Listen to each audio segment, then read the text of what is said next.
আত্মমর্যাদাশীল সম্পন্ন প্রধানমন্ত্রীর কারণে আজকে বর্ডারে বিজিবি যে সাহস পাচ্ছে, পুশিং ঠেকাচ্ছে, তার জন্য তাদেরকে স্যালুট জানাই।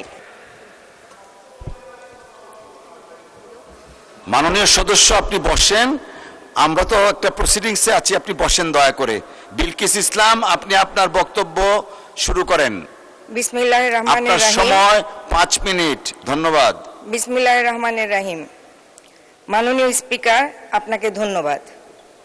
সর্বপ্রথম মহান রাব্বুল আলামিনের কাছে শুকরিয়া আদায় করছি দ্বিতীয়বারের মতো এই সংসদে এসে আমাকে কথা বলার সুযোগ দেওয়ার জন্য। কৃতজ্ঞতা প্রকাশ করছি এই দেশের প্রধানমন্ত্রী আমার নেতা জনাব তারেক রহমানের কাছে। স্মরণ করছি শহীদ রাষ্ট্রপতি জিয়াউর রহমান, যার ঘোষণার মাধ্যমে সমগ্র বাংলাদেশের মানুষ যুদ্ধে ঝাঁপিয়ে পড়ে দেশকে স্বাধীন করেছিল। স্মরণ করছি গণতন্ত্রের মা বেগম খালেদা জিয়াকে 30শে ডিসেম্বর 2025-এ সমগ্র জাতি যখন তার অবনত হয়েছিল তাকে বিদায় দেওয়ার জন্য। আরও স্মরণ করছি মুক্তিযুদ্ধে যারা শহীদ হয়েছে, নির্যাতিত হয়েছে এবং 17 বছর গুম খুনের শিকার হয়েছে সেই সকল পরিবারকে। আরও শ্রদ্ধার সহ স্মরণ করছি জুলাই যোদ্ধাদেরকে। মাননীয় স্পিকার, আপনি জানেন যে আজকে আমরা এখানে বাজেট আলোচনা নিয়ে উপস্থিত হয়েছি। এই বাজেটে 9,38,000 কোটি টাকার বাজেট পেশ করা হয়েছে। অনেকে বলতে চাচ্ছে এটি উচ্চাভিলাষী বাজেট। আমি যদি উচ্চ স্বপ্নই না দেখি তাহলে বাংলাদেশকে বিশ্বে কিভাবে তুলে ধরব? স্বপ্ন তো আমাকে দেখতেই হবে, তারপরে সেটিকে আমি প্রণয়ন করব, সেটাকে আমি বাস্তবায়ন করব।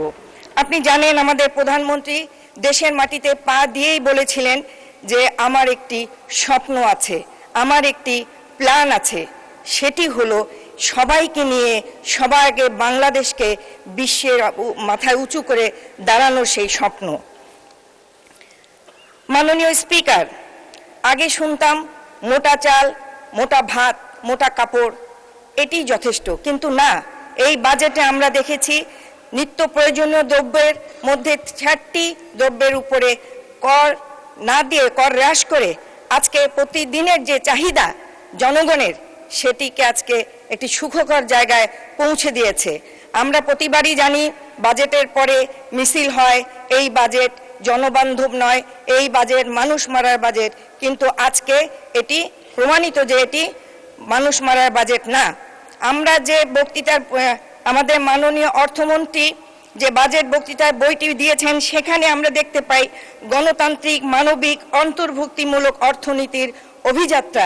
এটাই প্রমাণ করে যে এই বাজেট একটি জনবান্ধব বাজেট।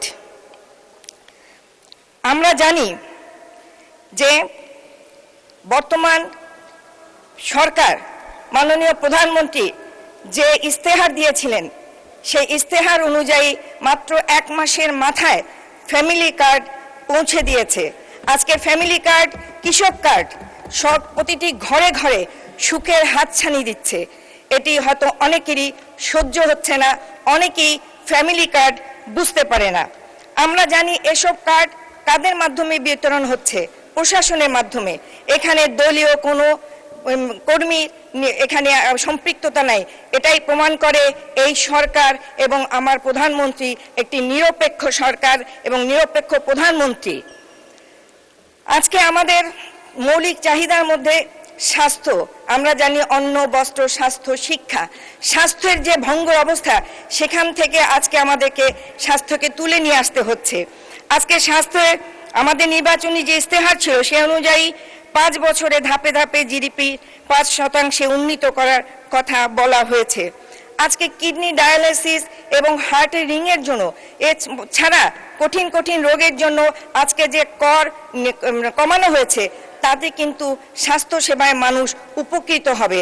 একটিবারের জন্য আমরা শুনলাম না বিরোধী দলের কাছ থেকে যে এটি একটি বড় একটি পাওনা বাংলাদেশের মানুষের, যেটি আজকে আমাদের প্রধানমন্ত্রী এই বাজেটে উল্লেখ করেছেন। মানুষের দোরগোড়ায় স্বাস্থ্যসেবাকে পৌঁছে দেওয়ার জন্য হেলথ কার্ড প্রদান করা হয়েছে। প্রতিটি ইউনিয়নের শহরে কিন্তু আধুনিক স্বাস্থ্যসেবা ইউনিট স্থাপনের পরিকল্পনা ও বাস্তবায়ন চলছে। শিক্ষা জাতির মেরুদণ্ড, কিন্তু বিগত 17 বছরে সেই শিক্ষাকে যে মেরুদণ্ডকে ভেঙে দেওয়া হয়েছে।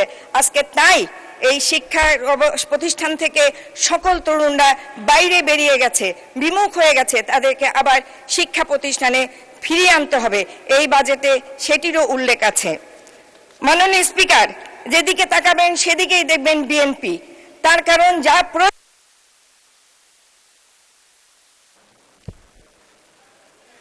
জি জি জি জি, আপনার সময় আরো 2 মিনিট বৃদ্ধি করা হলো, ধন্যবাদ।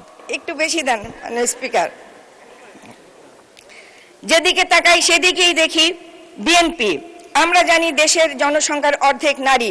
এই নারীর হাতকে কর্মের হাতে পরিণত করার জন্য শহীদ রাষ্ট্রপতি জিয়াউর রহমান মহিলা বিষয়ক মন্ত্রণালয় তৈরি করেছিলেন। শুধু তাই নয়, আপনারা জানেন একটি স্বৈরাচার সরকার ছিল 17 বছর, যারা মুক্তিযুদ্ধকে বিক্রি করত, মুক্তিযোদ্ধার চেতনা নিয়ে তারা এগিয়ে যেত, কিন্তু তারাও কিন্তু মুক্তিযোদ্ধা মন্ত্রণালয় তৈরি করেনি। সেটিও তৈরি করেছিল বেগম খালেদা জিয়া।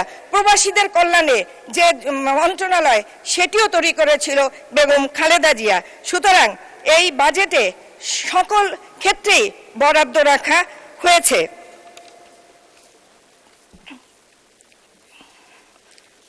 মাননীয় স্পিকার, আপনার মাধ্যমে বলতে চাই, দুর্নীতি দমন কমিশন তৈরি করেছিল 2004 সালে বেগম খালেদা জিয়া। অথচ বিগত দিনে আমরা দেখেছি দুর্নীতি করার সম্প্রসারণের জন্য একটি অঘোষিত মন্ত্রণালয় ছিল এই স্বৈরাচারের আমলে। আজকে সেখান থেকে আমরা কিন্তু বেরিয়ে আসতে চেষ্টা করছি। আজকে বিরোধী দলীয় যারা আছেন তাদেরকেও এই দেশ গঠনে সহযোগিতা করতে হবে। আমার সময় হয়তো কম, শুধু এটুকু বলতে চাই যে আজকে আমাদের আত্মমর্যাদাশীল সম্পন্ন প্রধানমন্ত্রীর কারণে আজকে বর্ডারে বিজিবি যে সাহস পাচ্ছে, পুশিং ঠেকাচ্ছে, তার জন্য তাদেরকে স্যালুট জানাই। এই বলে আমি আমার বক্তব্য শেষ করছি। আল্লাহ হাফেজ।